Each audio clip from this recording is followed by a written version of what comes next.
You don't start things and not finish them. You don't quit. There's nothing that comes out of quitting besides knowing that you didn't finish. We finish everything. You start it, finish it. If you're going to do it to try to be the best. Not to be better than other people, but to be the best for you. You grind hard so you can play hard. The work you put in will pay off. It could be a year, it could be 30 years, but you keep grinding. Welcome to Big Reptile Talk. What is going on? Welcome to the podcast. I'm super excited. This is Big Reptile Talk. It is a special episode today because, I'm a snake person, but I want to kind of branch out and talk to people that raise geckos, talk to people that raise monitor lizards and just everything. I want to, talk to people that just do so much stuff. So we'll bring the guests in a little bit. Of course, before we start, we always got to give love, man, where love is due. So please, this man doesn't need an introduction. We all know who Ozzy Boys is. Please go give him some love. Check his page out. Just give him some love, man. He produces some insane snakes. One of the best in the business. Of course, we got to shoot over the balls to you. Make sure you go give him some love, man. Just a heavy hitter when it comes to ball pythons. And Gavin is just an all-around great guy. So please go give him some love. Check his page out and get a snake from him. Make your collection just boom, man. Of course, we got to shoot over here, man. Please go give Venom Proof Cages some love. Some of the best cages in the business, especially if you have venomous snakes. So please go check him out. He makes some of the best cages that I've ever seen. And of course, if you're going to get a monitor, make sure you get it the right way. Mike's Monitors. This man has been in the game for a long time. He has so much knowledge when it comes to what he's producing. So please go check him out. Give him a follow, see what he's producing, and get one of his monitors, man, and tell him Derek sent you. Of course, shout out to the people that's popping up in the chat. I appreciate you. Shout out to the channel members, and let's bring in our guest for the day, Mike's Monitors. How you doing today, my boy?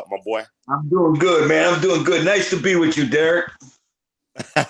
Daily Tarantula Girl said no love for Daily Tarantula Girl. We're gonna give her some love. Y'all make sure y'all go follow her. She's been crushing it for years too. Man, I'm excited to have you here, man, because again, Joe's here. What's in your backyard? Everybody's showing up. Much love to y'all, man. So let's jump into it, man. Mike's Monitors. Before we talk about the monitors, I want you to, go. Let's take a time trip. What were you doing before you decided to start breeding monitors? Well, before I decided to start breeding monitors, I was breeding colubrid snakes and rainbow boas. Before that, I was a field hunter as a kid, collecting toads and ants and turtles. Snake hunting along the railroad tracks. Just always been in it. I've always been into reptiles, birds, fish, bugs. If it's creepy and crawly, I'm all about it, man. I love it. I love it. So before you were even doing reptile, I want to know, what were you doing before you were doing reptiles? Oh man, I at my 5th birthday, my mom gave me a 3-toed box turtle. So I can't remember before that. I was playing Batman, I guess. I've always been into reptiles and birds. Like I said, fish, creepy crawlies. I've worked in the industry on a wholesale level, on a retail level. As a knucklehead kid, my mom pulled some strings and she could have got me in working at the Brookfield Zoo. And then my dad's side of me came out when I found out it was voluntary for 2 years. I was like, nah, I'm not volunteering nothing.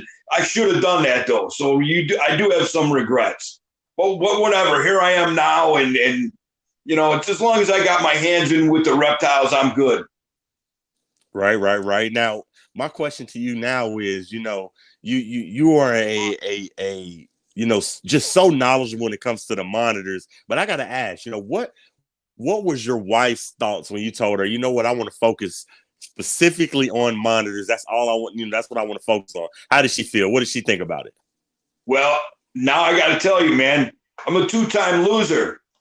My first wife, she was okay with it. Matter of fact, she would go snake hunting with me. Second wife, the same thing. My third wife here, the one I'm with now, she's totally supportive of everything. She's in the fish industry. Her dad owns a tropical fish wholesaler, so I've known her for 35 years. We dated a long time ago. I was married to somebody else, but we were, friends. And when I got split up from my second wife, it's crazy because I lost contact with Karen. That's my wife now for, many years. And, I'm low tech.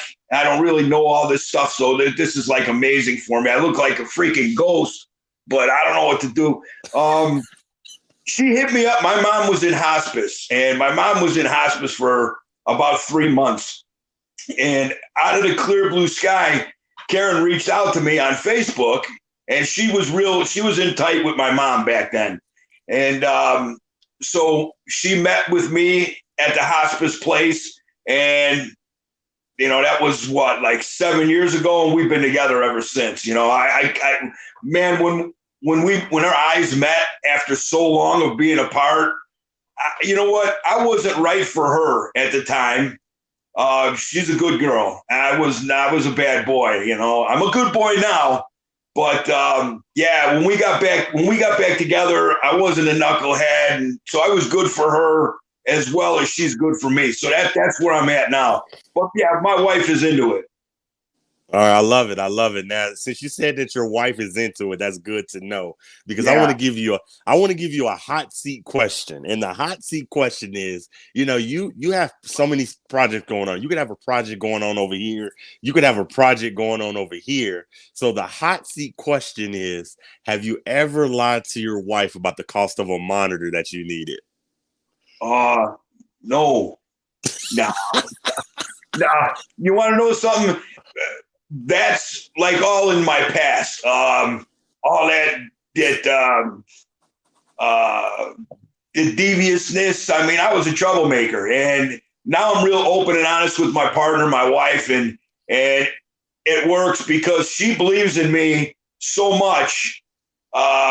She's willing to help me in this and kick money in this, and the other ones weren't really about that. I had a weasel and make moves to get my animals. With my wife now, she knows, she believes in me. If we invest money in a project, this is from her, not from me. She says, I know you're going to do it. I know you're going to breed them. So she's got a lot of faith in me, and I got a lot of faith in the Lord. So we make a good team. I love it, man. That's how it's supposed to be. Your lady is supposed to support your dream. Now, absolutely. I want to talk, you have so much knowledge, and I say that to lead into the next question of, I'm a big movie fan. I don't know if you like Star Wars, but if you watch the movie I like Star Wars. Yoda taught Luke the way of the Force. He was his mentor. So I say that to say, who was your mentor? Who was your Yoda that taught you the way of monitors? Who said, come here, Mike, let me teach you some stuff? Well, I'll be perfectly honest with you. And I try to stay humble, I give, as far as mentorship goes, I give it all to God, man. God gave me the passion. God gives me the drive. And so as far as like a human who, mentored me, there's really not anybody, because as far as the monitors go, I have a lot of friends and people that I trade ideas with and talk to about monitors. But man, this is going so far back. In 30 years ago, if you were doing good with monitors, not me, but most people, and there wasn't a lot, they would keep everything a secret. They thought they were doing, brain surgery or something. And I'm not like that, man. I share all my knowledge with anybody. It's hard for me to even say, like you say, oh, you're so knowledgeable. I'm just a guy, man. I'm a guy who, I take care of lizards. I give them awesome cages because that's what I love to do. I deck them out really nice, naturalistic. I support my animals well. And and they're the pros, man. They're the ones with all the knowledge. They know what they're doing. All I do is support that. So as crazy as that sounds, I really couldn't tell you what I do. I set up my cages, I run the heat right, I feed them right, and they do everything else. They give me the eggs, I put them in the incubator, they hatch. Hey, you can't get no more easier than that. And that's how it's supposed to be, man. Now, Right. I want to have fun on my podcast, and I want people to be able to leave with knowledge. So I want you to tell me how much, for newer breeders that are wanting to breed monitors, how much research do you think is needed before you actually get into breeding monitors? Okay, well, in this day and age, there's no excuse. You got the internet, you got forums, you got, Facebook, Instagram, emails, websites. Do your research. Do your research before you get into Varanids, because I like to tell people, Varanids are an everyday thing. You got to work them every day. You got to change water every day. There's no, if you go to sleep on a monitor, they're going to blow you right by. It's really diligent and arduous work that it never ends. And that's part of it, because I just love it. It keeps me busy, and they're always giving me work to do. One of them's pooping in the water dish, you got to clean it. One looks like he's needing a meal, you got to feed him. So monitor lizards are a very a total commitment. So anyone who's getting into it, I say do your research. There's no excuse, because information is everywhere. You can email me. You can catch me on my websites, Facebook pages, Instagram. I'm more than happy to help people out, and I help people out all the time. I love it, man. I love it. That's what it's about, man. Sharing that knowledge. Now, Absolutely. I've been kind of looking into monitors, but what makes me nervous about them is I when I did my research, it said that they're notoriously hard to sex. Is that true? It can be. I mean, yeah, it can be. Here's I can make it real easy for you.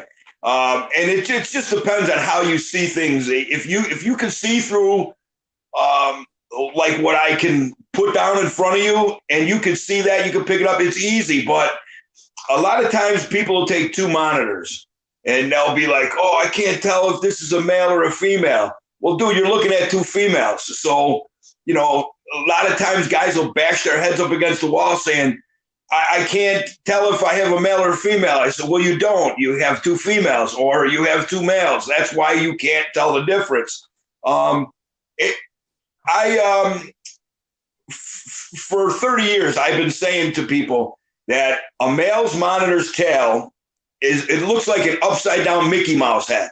So you got one big round ball here, and then you got a ball here and a ball here, like Mickey Mouse upside down. Well, if you draw a circle around that, that's the cross section of a male monitor's tail, where the cross section of a female's tail is pretty much just a straight round, rope, like a bar. So, there's other visual cues: head and neck structure, body shape. Certain monitors, they'll have a male's will get a real high double serrated sail fin on their tail. And it's crazy, because a lot of times a male, before it becomes mature, you couldn't tell them apart. Going back to my first experience with monitors, I had traded a rainbow boa for a peach throat monitor. Okay. I got this monitor, and I had it. And, as soon as I got this peach throat monitor, I was bit, man. I was bit by the monitor bug. It was, a few short months. All my snakes were gone. I'm starting to fill up my house with monitors. And I was sick, I was sick with it. And I still am sick with it, but I love it. So that's good. But this male peach throat, again, I mean, this was early on. I didn't know if it was a male or a female. So I had the one, and I got another one.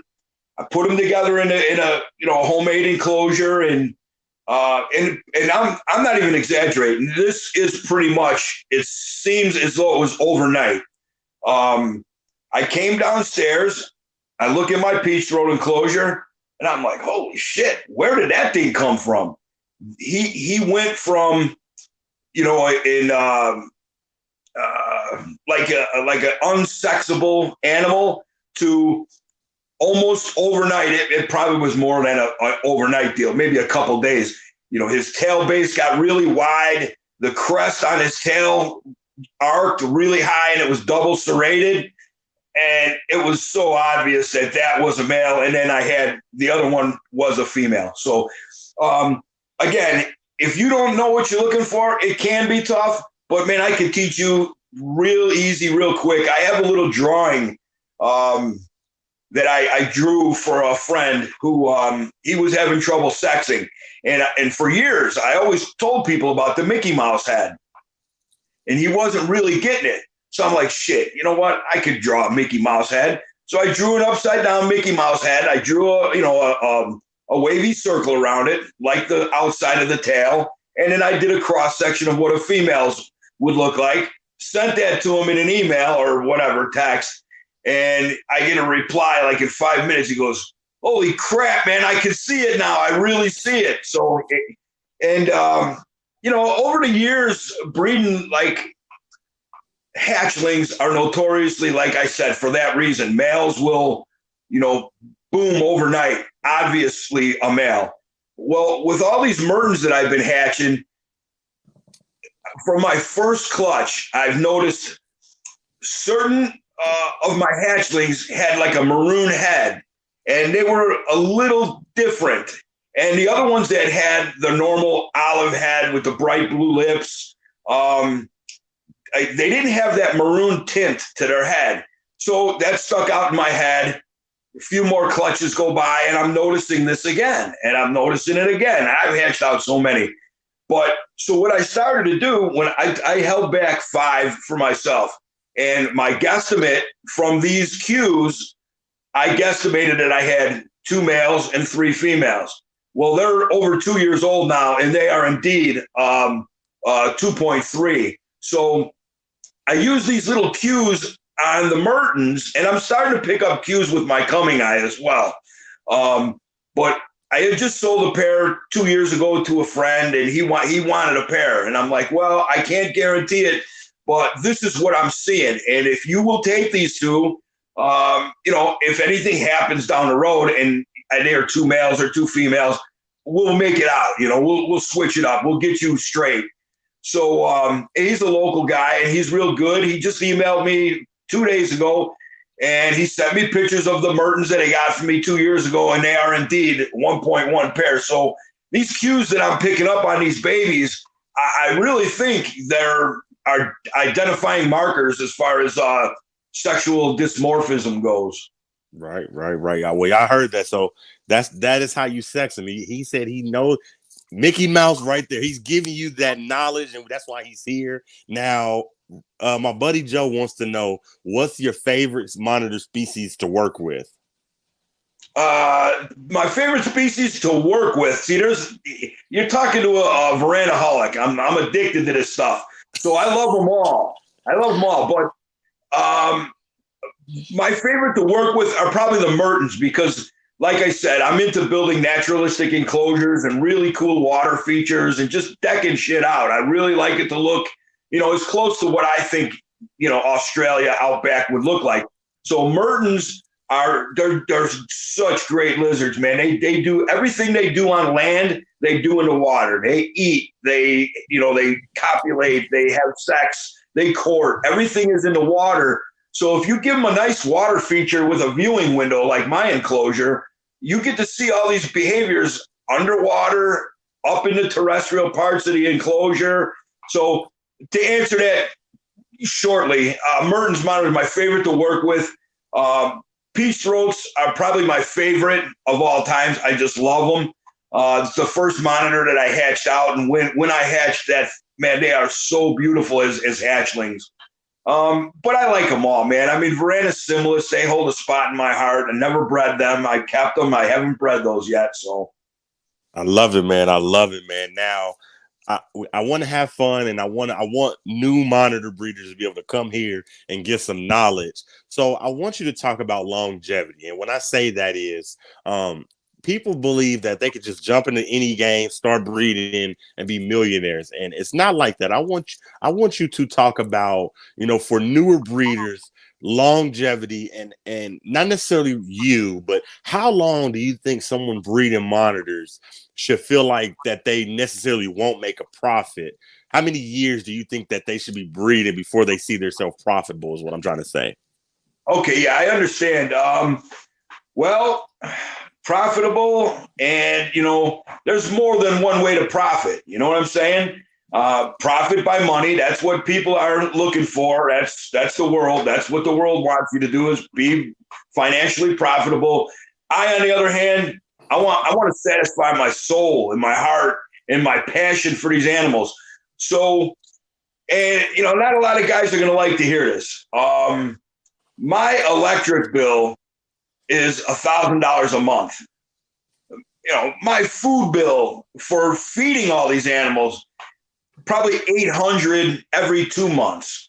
So, and I'm kicking out some monitors, and I bring money in, but some species take so long to hatch. I mean, it's like you don't see it right away. And if you're going to do this to be profitable, I would say my best suggestion for you is you got to do it in your home or where you live, because if you're paying a rent on top of that electric bill and that food bill and your time, man, you know what?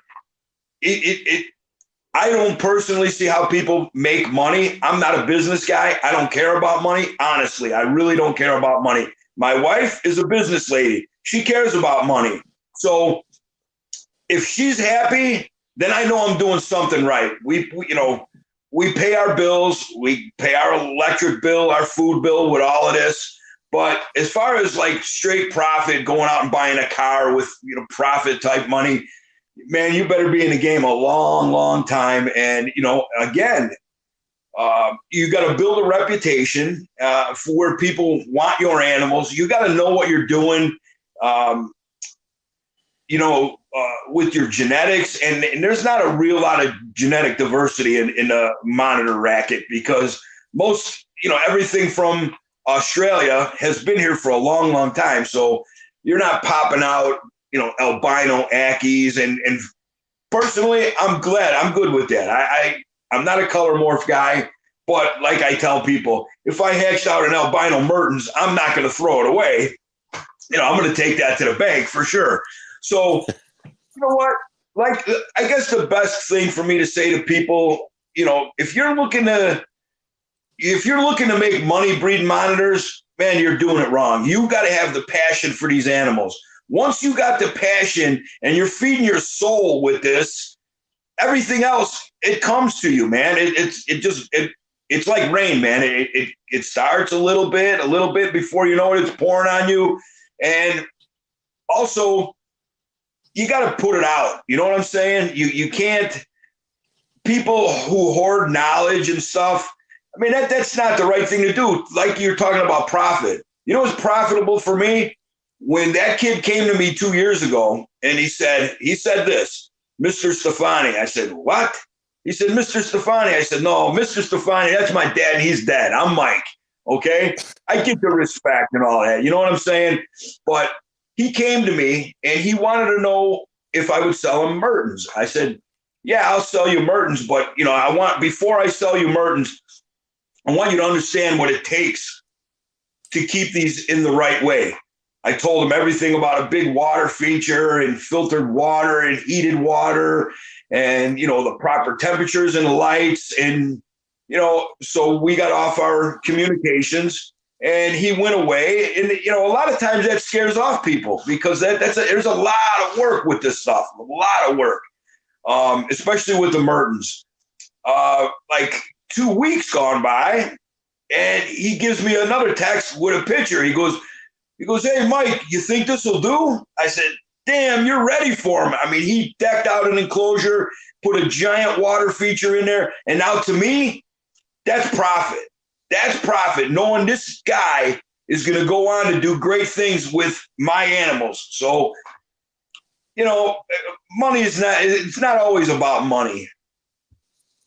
I agree. I agree. I love that answer, man. That deadly tarantula girl, I'm not going to say that word she just said because I'll butcher it, but she wants to know, do you have any tips for breeding V. Niloticus? Niloticus, that's Nile monitors. I never have bred them. And if you're thinking about breeding Nile monitors, you just do some research and know what you're getting into. That's a giant lizard that needs a lot of space and a lot of water. So it's as crazy as it sounds. A $15 lizard that you could pick up at a reptile swap or a pet store, 15, $20, whatever the case may be. That's a specialized animal. They get large. They need big enclosures. They need big water. They're going to need a big amount of food, and especially if you're going to breed them. These things don't breed if you're skimping out or trying to feed them like a snake. I feed everything down here every day. So, and that keeps them in peak breeding conditions. So, food is a big trigger. And now you're talking about, a 6, maybe 7 foot monitor that'll eat, 4 or 5 150 gram quail daily. That's a lot of food. I mean, there's other things you can mix in, to counter that. But, chickens and quails, that's all pretty inexpensive food prey items. Right. Brogan once says, "What's up, Mike? Can you touch base on supplements?" Yeah, that's the guy I was telling you about with the Mertens, man. That's Brogan Maloney. He did it, man. Good job, Brogan. Yeah, I'll touch on supplements. I'm old school, man, and I'm a loyal kind of guy. If I love you, I'm with you. And I've been with Sticky Tongues Mineral for Sticky Tongue Farms Mineral. I've been with them, 35 years. When they first started coming out, I picked up on them, still use them today. I buy it by the 8-pound bag. Sticky Tongues I Farms. love it, man. That knowledge, man. Now I want to give you a hot seat question. This is for fun, man. You are a big dog in the monitor game. So I want to say, let's say I'm making a movie. I want to make a movie about Mike's monitors. Anybody in the world, any actor, who am I getting to play Mike in the movie Mike's Monitors? Oh man, you know what? Give me Joe Pesci, man. Give me Joe Pesci. I love it. I'd pay to see that.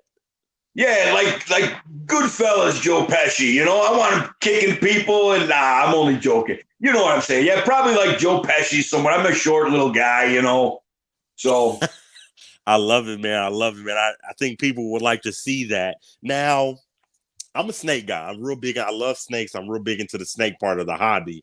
And, I had venomous. I've done copperheads and stuff like that.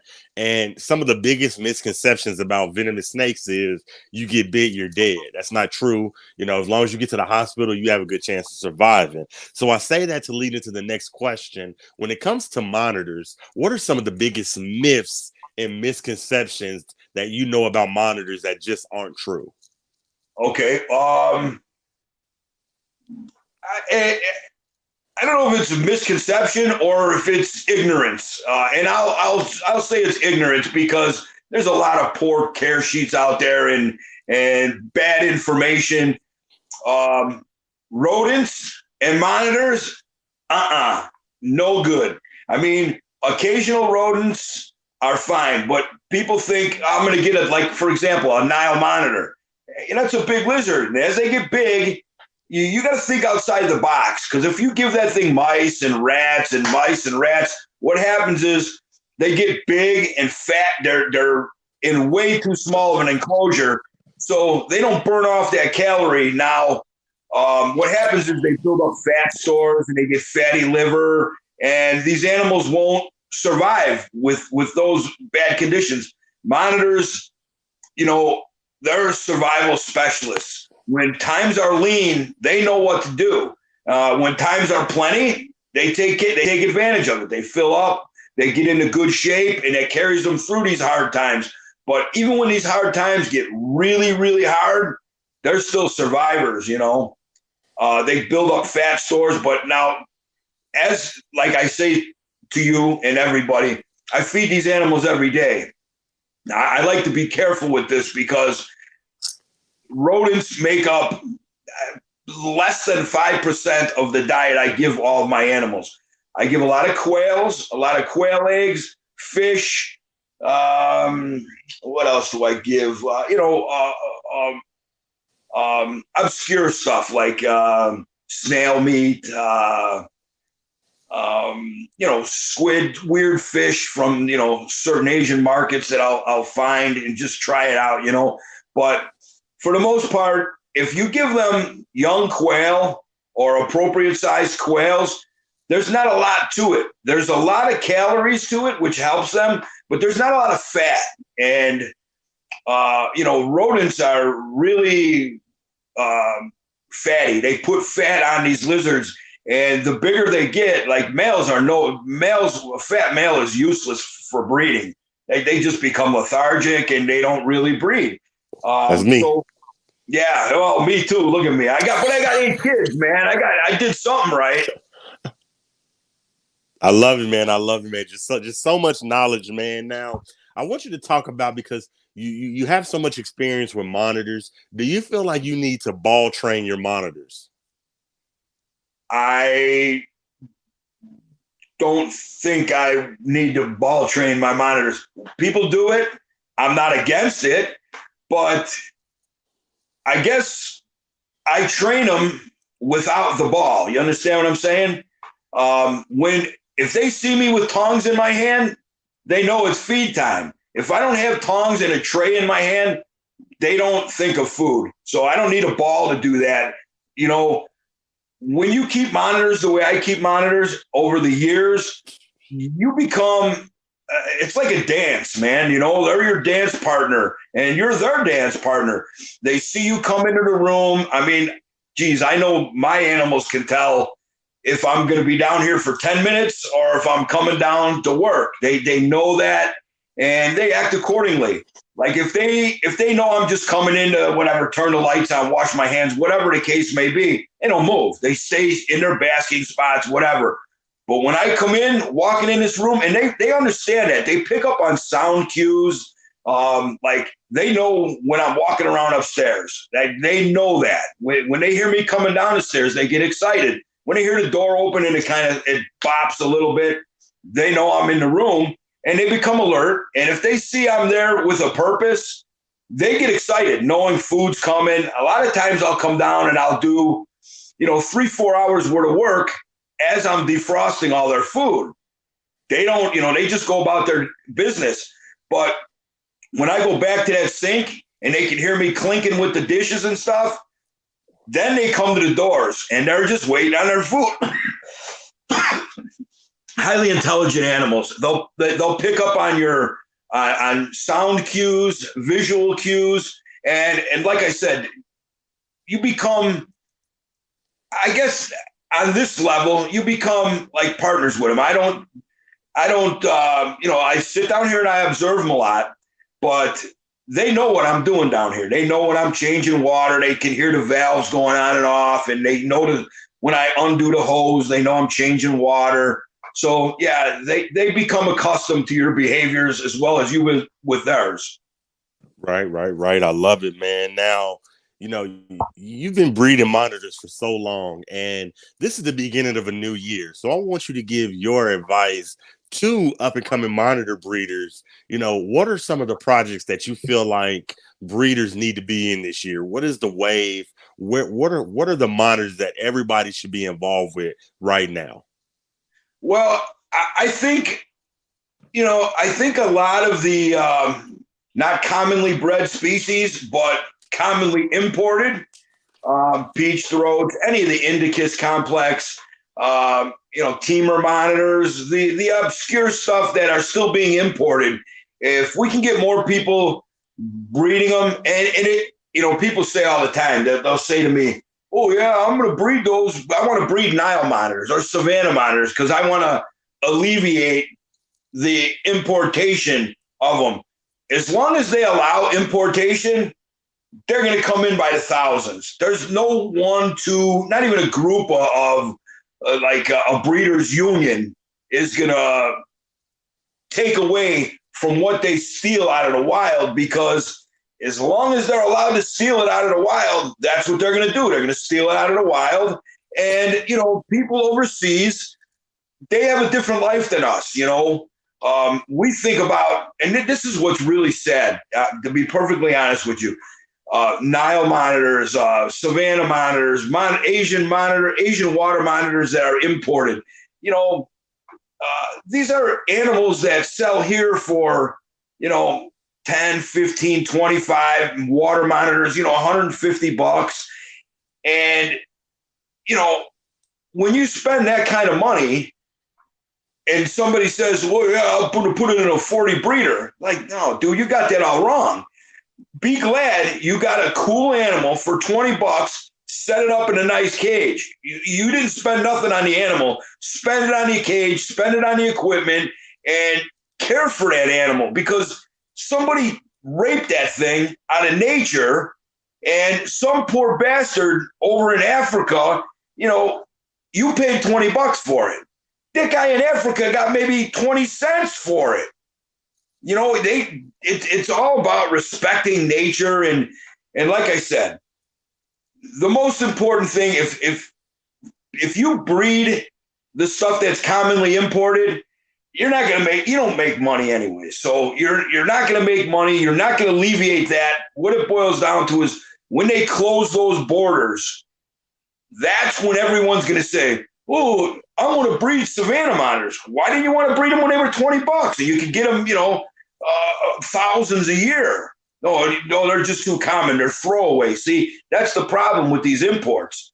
They're throwaway animals. And in my opinion, there ain't no throwaway animals. They're animals. They deserve our love and respect. Right. I love it, man. Now, I've seen you everywhere. I've seen you on, just last night you was on the Trap Talk. I've seen you on Jeremy's Reptile Talk. I've seen you at different reptile shows. You have had such an amazing career. So my question to you is, at what point in your breeding career or your career in reptiles did you say, you know what, I'm on to something. I got something here? Well, when I try to say this to everybody before all of this stuff. When I was a kid and somebody couldn't keep their Burmese python anymore, and their mom didn't want it in the box in the basement anymore, I said, oh yeah, I'll take it. But I didn't take it and put it in a box.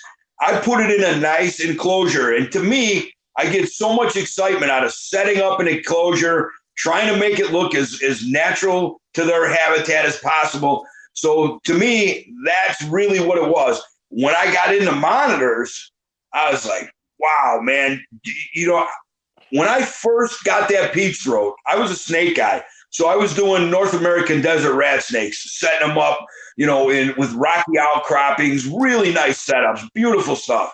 And when I got into the monitors, before I found that peach throat, I was very naive with monitors. I thought there's savanna monitors and there's Nile monitors and there's Asian water monitors.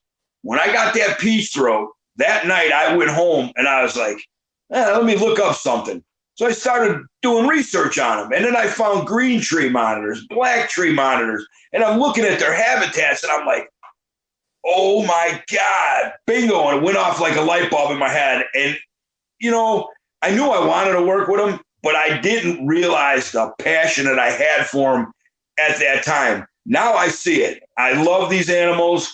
I love their habitats. I love creating their habitats. I love taking care of them. And I think that is what drives me. And I would hope that's what drives most people, and not money. Because I know a lot of people, they chase the next morph. It's like, and I'm not pointing fingers at anybody in particular. Everybody does what they like to do, but I'm not chasing morphs. I'm chasing, what I like. I love my lizards. And that's why I say I'm not a morph guy. And I'm glad there's not a lot of morphs in monitors, because, when you think about, I'm just putting this out there because this is what hits in the top of my head all the time. Ball pythons. Okay. people love them. You know, they're making color morphs and they're doing this and they're mixing them and they're doing that. Show me a guy who says, yeah, those are all great, but you know what? I want a regular, wild caught, locale specific ball python. That's a guy who's in it for the love. He's not chasing a morph, because a lot of times what happens is you make a morph, whatever. And I don't like using that word make, but you breed your animals, you come up with a new morph, okay? Or not even a new morph, just a cool morph. Now, before you raise this animal and you love this animal, you're already thinking about what I can make next. It's like, don't you enjoy what you got right there? And that's just how it is for me. I enjoy the animals. I don't care about the money. I don't care about, being on the popular list. I just do what I do. I love it. And I fear that with monitors, but it's different with monitors because, even though there are color morphs coming out in water monitors and stuff, you just can't do it in a mass, a rack system with no light, a wall full of drawers. You can't do that with monitors. So it's a little different, but that's where I sit with that. Right. You need to invest and have just amazing enclosures and just give your animals what they need. Now, I don't really know. I'm gonna be honest with you. I don't really know a lot of monitor breeders, and I'm not saying that they're not out there, but I say that to say, like, I know you, I know Corey, I know a few other ones. But my question to you is, there. Why do you think, what do you think the number one reason new monitor breeders fail? Why do you think that I don't know a lot of them? Like, I know a shit ton of ball python breeders, but I don't know a lot of monitor breeders. So my question to you again is just, why do you think, what's the number one reason that you think newer monitor breeders just don't make it? Well, number one, the heat, the enclosures, the food bill to get them in condition to breed, and then to keep them in that condition, it's expensive and it's work. You got to do it every day. Ball pythons, and let me scratch that. Snakes, I don't care if they're colubrids, pythons, boas, whatever the case may be. Well, you want to go take a weekend? You want to go spend time with your wife on the beach? You can do that. With monitors, you can't do that, because when you do slack like that, it directly, you have to catch up. So once you get to the point where, like, I'm at here and like John Adragna is, and several other breeders, Brandon Shiflett, these people, you're on top of the game and you got to stay on top of the game, because a weekend away, it messes everything up. And that's what it is. It's with monitors. I say that to people, like you say, knowledge, all blah, blah. It's not now. I don't feel it's knowledge. It's my passion. I am knowledgeable, but my drive to do this is what it is, man. I'm down here every day. Look at me. I'm sweating. I'm in an 82-degree room. Not a lot of people will do this. This is, this is probably crazy to most people. It's hot and it's a lot of work. It's a lot of times it don't smell nice, because when you got water shitters, you gotta make everything easy too, because these monitors are not easy to work with. So anything you can do and pick up tips from guys like me and John and other breeders out there.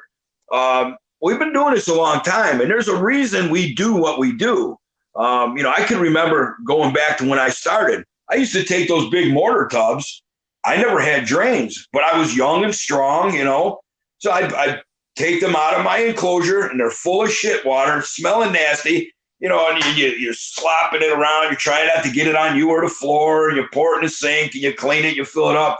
Well, now I got everything on drains. So I just open drains. Everything goes down to my sub pump, gets shot out into my side yard, and, rinse and fill.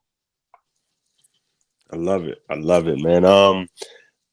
So much knowledge, man. Just now I got to give you a hot seat question. Yeah. Now, shout out to John, Jay Feely, and Antoine from High Desert Pythons. They put on an amazing wrestling match, charity wrestling match for you, Sark. So I my seen that. question, yeah. So my question to you is, if we were to do a round two, a charity wrestling match for you, Sark, who could we get Mike's monitors to wrestle? Who ass Um, could you whoop? listen, I'm like half handicapped. I did concrete for 30 years. When I was between 12 and 13 years old, I broke my left leg 5 times. I've had 2 reconstructions on both knees. So I would say, let's think of how about Amy Zirkle? I'll Hey, wrestle Amy Zirkle. She'll probably beat me. Yeah, that'd be funny, man. I ain't what I used to be physically, bro. I'm beat up. Right. It's all in fun, man. It's all in fun, man. Now, Yeah. I want you to Well, you give. know what? Let me tell you a quick story. So at the last NARBC, uh, you know, I'm breaking down. I'm getting older. I'm 57, and I have a hard time walking. My hips and knees give out on me. So my wife convinced me to bring my cane. So I bring my cane, and I'm embarrassed by this. And she convinced me to bring my wheelchair. Well, after the first day, man, I was glad I listened to her because they were wheeling me out of there. This was after this was before the auction on Saturday night. So my wife wheels me out in a wheelchair. I got my whole entourage with me. I got 8 kids. They're all with me wearing Mike's Monitor shirts. And we're standing in a hallway in the vestibule or whatever that's called. And you know, Matt Edmonds. Oh, yeah, I know. Yeah, he's a great dude, man. I love that guy. And he's always messing with me. So I'm in a wheelchair, right? And they're pushing me out, and everyone's sitting talking, and all of a sudden I hear this weird like dance music. Well, I'm an old rock and roll guy, you know what I mean? Yeah. I hear this dance music. I'm looking around, I'm like, where the fuck is this dance music coming from? And all of a sudden I look across from me, and here comes fucking Matt Edmonds, like he's gonna give me a lap dance or something. I shot up out of the wheelchair, I pushed him off, and some lady in the crowd, a friend of mine, she's going, "It's a miracle, he can walk." So yeah, that was funny, man. I love it, man. I love it, man. Now, like I said, I like having fun, and I want newer breeders to be able to come here and get some knowledge. So when it comes to breeding, give us a season start and a season end day. What do you think the best times to begin your breeding is, and when do you feel like it's best to end your breeding?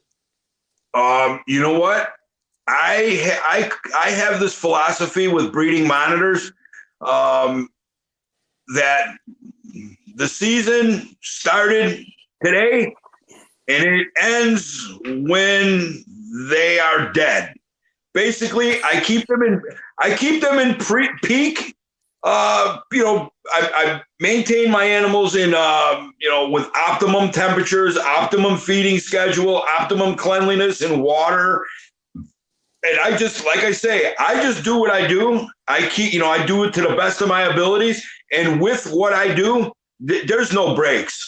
They don't break. I mean, sometimes with my Mertens and my coming eye monitors, when I feel they've put out a lot, and they do at times, I'll cut the male out and leave them out for, give her a break of maybe a couple months.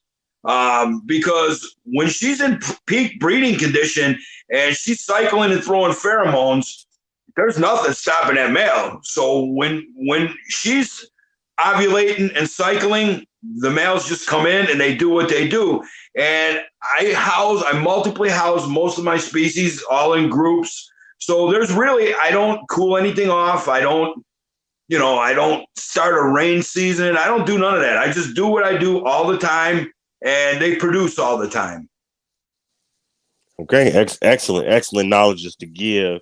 Now, I want you to talk about, and because again, I don't really know much about monitors, but when it comes to snakes and you're breeding, a lot of people get into the snake hobby and think you just can put 2 snakes in a tub get eggs and that's the end of it. And it's not like that. There's so many problems that you can encounter. You can have a snake that's egg bound. You can have a female that just doesn't want to mate, or a male that doesn't want to mate. So I say that to lead into the question of what are some of the problems that you can encounter as a monitor breeder, and how do you approach those?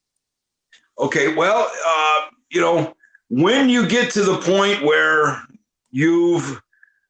I don't know how to say this, I don't know, maybe where you've proven yourself and your animals, you've raised them and they're healthy, they're of breeding size and condition. And one thing you got to understand with monitors is nesting is everything. You got to have proper dirt, proper humidity, proper temperatures within that dirt, deep soil. And because if you don't, your animals could go egg bound. A lot of times, though, best case scenario is they don't like their nesting situations, so they just reabsorb their eggs, and that's the end of it. Now, however, if they don't do that, best case scenario would be they scatter their eggs, like in the water dish or just on the ground without digging them down, or in random places. So once you understand what they want as far as nesting goes, you eliminate a lot of that major problem with egg binding and other reproduction failures, which is detrimental to monitors. If you don't provide proper nesting for them and they are breeding, you could kill your animals with egg bound or retaining eggs, So you got to have proper nesting. And again, that's what I say. You got to do your research on, proper soil. Nowadays it's a lot easier because a lot of the commercially available soils are pretty good. You gotta use your brain a little bit and maybe combine two commercially available soils. However, I don't do that. I get my soil, my substrate, I get mine from out in nature. And I've been doing this like, what is it, the movie Gladiator, where he's in a fight and he picks up the dirt and he smells it. I've been doing that since I was a kid. So, as a matter of fact, when I got with my wife, her parents own 187 acres in East Troy, Wisconsin. And her dad was all excited. Hey, he wanted to take me around, show me the farm. So he's taking me around. We get into, I don't know, the back 40, whatever. And I'm like, oh, hold up, man. Stop the car. So he stops the truck. I get out. I drop on this dirt pile. I drop on my knees and I pick up 2 handfuls of dirt like this. And I go, and I look in the car. And he's like, what the hell is this guy doing, right? But I smell that soil. I'm like, this is perfect for monitors. Can I take it? He goes, you can have it all. So I don't know. There was probably about, and it constantly builds up because in the community where he lives, people bring their old wood chips from landscaping and stuff and certain kinds of dirts, and they put it in this pile. Well, over the years, this wood chips and stuff starts breaking down, and if you know what to smell and you know what to see and you know what to look for, you could find some really killer soil outside for free. I mean, I can remember back in the day where, we'd go to whatever, Ace Hardware, Home Depot, and you'd get potting soil, and then you'd have to, hopefully it didn't have fertilizer in it, mix it with some sand. And a lot of times it just didn't work. And you messed up your animals with it, and you just got to adapt and overcome. But the way things are nowadays, it's not too hard to get good dirt, but I don't ever buy it. I just sniff it out. I love it, man. I love it. Just you have so much knowledge, and like you said, nesting is so important. And I won't keep you much longer. I like to go about an hour and 15 minutes, but I have a few more questions, man. I want you to, because everybody shouldn't have a monitor. And when I say that, if you haven't done your research, if you don't understand that there are, they got gnarly tail whips, they have insane teeth, claws, you have to have a lot of knowledge when it comes to monitors. So I say that to lead into the question of how much work or how much time do you think you need to invest with your monitor before it is actually tamed down? Okay, this is a great question. And what I like to say, number one, going back in those days, most everything was imported. So you're dealing with an animal who knows no boundaries. They know, they know, no boundaries. Like captive born animals are born in a box. They grow out in a box. They live in a box. So that's what they know. But you take an animal out of the wild, throw them in a box with, a little hairy monkey, throwing food at you, looking at you, turning the lights on and off, spraying you with water. You think about that. That's probably would be a scary thing for an animal because their goal in life is to survive and avoid the hairy monkey. That's what it is. They see people and they don't want nothing to do with it. So this is a good time to do this stuff because there's a lot of species that are captive born now, which takes away a lot of that aggression and that flightiness, that scared, intimidated monitor. So what I say to people is, there's no taming routine. You gotta earn their trust. So you build a relationship. Like I said, it's like a dance. You build a relationship with them. You feed them from the tongs. A lot of times when they're nervous, they watch your eyes. So if you turn your head and you just look at them with your peripheral vision and you hand them a bird or whatever on tongs, before you know it, you can look at them and do it. And then before you know it, they'll come to you for food. And then from there, you can take your tongs and put your arm out. He'll come running up and you give him like this. It's a process and it takes time and you do it in short little increments. And, you try never to spook them and, go backwards. You want to always keep that wheel moving forward as far as trust goes. And it happens, but it takes time. And a lot of people don't have that patience. So. Right. It definitely takes time. Now, I got to give you another hot seat question. Yeah. So let's say you weren't working at Mike's Monitors. Let's say you didn't, Lord forbid, you didn't have Mike's Monitors, but you needed a job and there was only one job available. So where would you work? Would you work at Brian Barczyk at the Reptarium? Would you work with Jay Brewer at the Reptile Zoo? Or would you go work with Savannah Bone at Gatorland? Where are you going and why? Oh, man. Well, I mean, you give me three icons to me, I would have to say, Jay, I met him at this last Tinley. He's a great guy. Maybe if he retired and his daughter Juliet was running the show, I'd go work with her. Brian, I've known Brian a long time. He used to vend a local swap here with me. You know what? And I'm a concrete finisher, man. I love doing concrete. I like being with the boys, but I think like Gatorland would be a pretty cool job. I'd like to do that. If she'd have me, I'd like to do that. Savannah. I'd love to see Mike say, "Hey, Gatorland, man." Now, yeah. I'm gonna pop a couple pictures up, man, because and I'm gonna show these to ask this next question, man. These monitors are just beautiful. What kind of monitor is this? Is it up there? Yeah, can you see it? No, I can't see it. Oh, okay. Well, can anybody see that in the chat? I can see it on my side. Can y'all see that when I pop that picture up? Can y'all see that? Okay, well, you said you can't see it on your side. No worries. I'll just ask my question.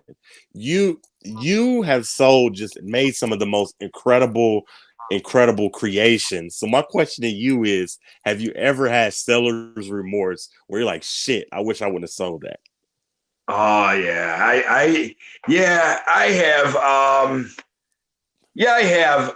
And because like my peach throats, I'm not 100% sure, but it was one of the first captive breedings of peach throat monitors in the United States. Okay. And when I got out and I sold those animals, that hurt so bad. And, when I did sell them, it was a moving situation. Once I moved and we moved into a new place, I had more room than than I needed. I would have been easily able to house those animals. So yeah, I do regret that. Yeah. Yeah, because some of the stuff and Brogan told me that the picture that I just showed was a sulfur monitor. Oh, okay. Yeah, so, I just got a group. Oh, no worries, no worries. All right, well, you gave us an amazing hour. I want to ask one more question before we go, because like I said, I like to keep my podcast to an hour because I feel like, no offense to anybody that goes 2 or 3 hours, but I like to always get that round two. I don't want to ask everything now. Maybe in a couple, 2-3 months, I'd love for you to come back and give me a round two. Anytime, brother. Of course, man. I love you, man. Much love. But the last question I want to ask is, what are some of the best tips you can give to reduce slugs? To reduce what? Slugs in your monitor, slugs, bad eggs. Yeah, slugs. Bad eggs. Yeah, slugs, right? Yeah, bad eggs. Yeah. Mm-hmm. You know what? It's hit or miss. I mean, I just try to run everything like a Ferrari. I try to keep everything in top breeding condition, and it happens. It happens here. And as a matter of fact, one of my females, Mertens, they've put out so many clutches. I'm noticing now her clutches are getting a little smaller, and there may be a couple of slugs in the clutch. And what I try to do, I think it's, I can't back this up with any kind of, data or anything, but, I've always heard this, like birds, humans, you're born with however many eggs you're going to produce in your lifetime. That's in you. You know what I mean? That egg cell is in you. And, I may have just pushed a lot of these babies out, and there might not be many left. They've been breeding hot and heavy for several years now. So, maybe give them a break a little bit more than I have been. But, that's just the way I run them. I run them like Ferraris. I keep them hot and keep them going. But it's food and your supplements. And when you're producing eggs, you got to be careful with calcium. Once they lay their eggs, there's a big calcium dump that goes on in their body, and you got to keep that calcium supply into their system. So supplements are very important. Right. I love it, man. Now, before you leave, I got to give you another hot seat question. All right. Currently, right now, who is Mr. Mike's favorite reptile keeper? Mr. Mike's favorite reptile keeper. Big Mike. Who's your favorite reptile keeper? Big Mike. No, I'm playing with you now. You know what? I gotta say, I'll be honest with you. I've just become friends with Brad. I forget his last name, but he's with Dragonwood Conservancy. They're like a crocodile farm in Florida. And man, I'm impressed with that guy. He does some great things with crocodilians. And, I hear him. He sits in like a pool with these little Cuban crocodiles and stuff. And they're just going, whoa, whoa, whoa. They're talking with him. I love that. So he's probably one of my favorite guys going right now. I love it, man. I love it. I think my two favorites right now would be, honestly, Ozzie Boyd and Tyler Nolan. Yeah. Now, two good guys to look up to. Yeah. Just, man, Mr. Big Mike, man, this was an amazing hour. I can't wait to get round two with you.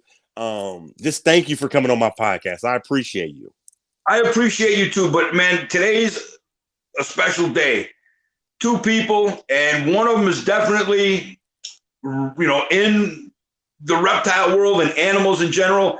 Happy birthday, Betty White, and happy Martin Luther King birthday day. And, much love and respect to both of them people. We need more people like that right now, man. This world is getting a little crazy, and And I just love everybody, man. That's what it's all about, man. Just show the love, and thank you very much. God bless you, and I appreciate the time, and I'd love to come back. Don't go anywhere yet. I want now, if you don't mind me asking, are you on your phone or your computer? I'm on my phone. I tried with MJ yesterday. I tried with the computer, and my camera is shitty, I guess. No problem, no problem. Now, my question to you is, can you turn your phone on the enclosure? Let us see something. Oh, you want to see my enclosures? Yeah, yes. Yeah. Okay. The only problem is I know if I go to my, let me see here. No, just like the way it is now. Just hold your phone in front of your enclosure. Let us see it. Well, none of the lights are on now, but this is my Kimberly Rock enclosure. I've built all of these shelves, all the Polygem Zoopoxy in here. That is amazing. Yeah, it's amazing. And there's cool features like this removes, and this is my nest box for my Kimberly Rocks. I don't know, can you see that? Yes, yeah. We can see everything. Okay, now let me show you another one or two real quick here. Okay, so I put that back. And this is my whiskey barrel that I bring to the shows. I don't know if you can see that. Yes, I can see it. That looks amazing. Yeah, and I built all of this stuff. I keep Gil and I in here when I'm not at the shows. But when I go to the shows, I put my Mertens. This is full of water, so you can see the Mertens swim in, and it's just a great display. Let us see the next one. And this is my Pilbarensis enclosure. Again, I built everything by hand, out of styrofoam and Zoopoxy. And let's see here. Let me show you another thing I'm working on. Let's see here. This, I don't think you can see too good because the lights are all out. Oh, we can see it. No, we can see it. Yeah, that's what you can see, a little tree frog there. Oh, gorgeous. Yeah, so this is, you see all the running water. This is what I bring to the shows, and I'll put my baby coming eye in there. Just some other coming eye enclosure. This is where have some amazing enclosures. Yeah, thank you. I appreciate that. And then here's the Mertens, and it needs a clean, and I need to clean the glass, but it's pretty cool. That is amazing. You can see her right there. She's getting ready to lay. So next couple of days, she's beautiful. Yeah, they're awesome pets, man. So yeah. All right, Mr. Mike, man. Well, I appreciate you, Big Mike. Thank you so much. I can't wait for round 2 with Mike's monitors, man. You're a legend in the monitor game, man. Well, I appreciate that, man. I'm just a guy, bro. All right, I'm gonna let you go ahead and go. You have a good night, sir. Yeah, okay. Thank you very much, Derek. And anytime you want me back, I'm happy to come back. Of course. Thank you so much, sir. God bless you guys. Bye. Man, amazing podcast, man. I really enjoyed that one. I'm trying to kind of branch out from snakes a little bit. I want to get gecko breeders on, snake breeders on, monitor breeders on. If you breed, I want to talk to you, man. And Mike's Monitors has been in the game for years. So please make sure you go check him out. Give him some love. Check out his monitors. Just go over there, comment on his page. Just show him some love. Well, this was an amazing hour full of knowledge and fun. Thank you so much, Lizard Mom. I appreciate it. Just an amazing hour. It was fun. What's up, Reese's, man? That's a good guy right there. Make sure you go give Reese's Pythons some love on YouTube and Instagram. This is Big Reptile Talk, man. The place where I do stuff in my reptile room and I hang out with cool people along the way. I appreciate everybody that showed up and watched this, and I appreciate the people that are going to come and watch it. Again, Mike is just such an icon. So I'm gonna thank him for coming. Again, before we get out of here, I gotta always show love to Ozzy boys, man. Please go give Ozzy some love. Check him out. Just a heavy hitter in the ball python game. Of course, I need you to make sure you go check out Gavin. Just producing some amazing ball pythons. Of course, please go give Venom Proof Cages some loves. They give me love, so please go check out Venom Proof Cages. And of course, man, Mike's Monitors, man. If you want a monitor and you want it done correctly, raised correctly, you want to know that it's been fed correctly, go check out Mike's Monitors, man. Check out his Instagram. Check out his Facebook, his YouTube. Just go give him some love. If you see him at a show, check out what he's doing, man, because he's producing some amazing stuff. Again, man, this is Big Reptile Talk. Thank you, Moon over Miami. I appreciate you. And until next time, man, we out of here. Much love, everybody.